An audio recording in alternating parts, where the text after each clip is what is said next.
সবার আগে দেশ, তাই দেশকে, দেশের মানুষকে ও মাটিকে ভালোবাসার আহ্বান জানালেন আন্তর্জাতিক খ্যাতিসম্পন্ন গায়িকা রুনা লায়লা।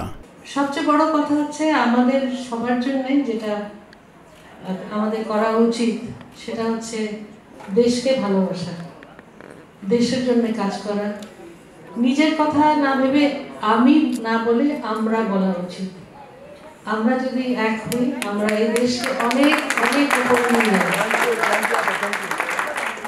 আমি যখন বিদেশে যাই অনুষ্ঠানে তখন আমি কিন্তু আগে থেকেই বলে দেই অর্গানাইজারদেরকে এবং অ্যানাউন্সার যিনি থাকেন যে আমার নাম উচ্চারণ করার আগে প্লিজ বলবেন রুনা লায়লা অফ বাংলাদেশ অথবা রুনা লায়লা ফ্রম বাংলাদেশ।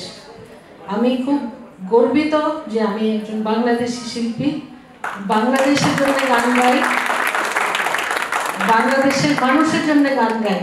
তিনি আজ হোটেল সোনারগাঁওয়ে কালার্স মাল্টিমিডিয়া অ্যাওয়ার্ডস প্রদান অনুষ্ঠানে প্রধান অতিথির বক্তৃতায় এসব কথা বলেন। দেশবরেণ্য কণ্ঠশিল্পী পপ সম্রাট ফেরদৌস ওয়াহিদের সভাপতিত্বে অনুষ্ঠানে অন্যান্যের মধ্যে উপস্থিত ছিলেন সাবেক সচিব মোহাম্মদ আব্দুল খালেক এবং কালার্স মাল্টিমিডিয়ার পরিচালক নাজমুল খান। স্পটলাইট কালার্স মাল্টিমিডিয়া অ্যাওয়ার্ড 2025 প্রতি বছরেই এই অ্যাওয়ার্ড দিয়ে থাকে। তার এই ধারাবাহিকতায় এই অ্যাওয়ার্ড 2025 অনুষ্ঠান আবারও আমি অ্যাওয়ার্ড প্রাপ্তদের অভিনন্দন জানাচ্ছি।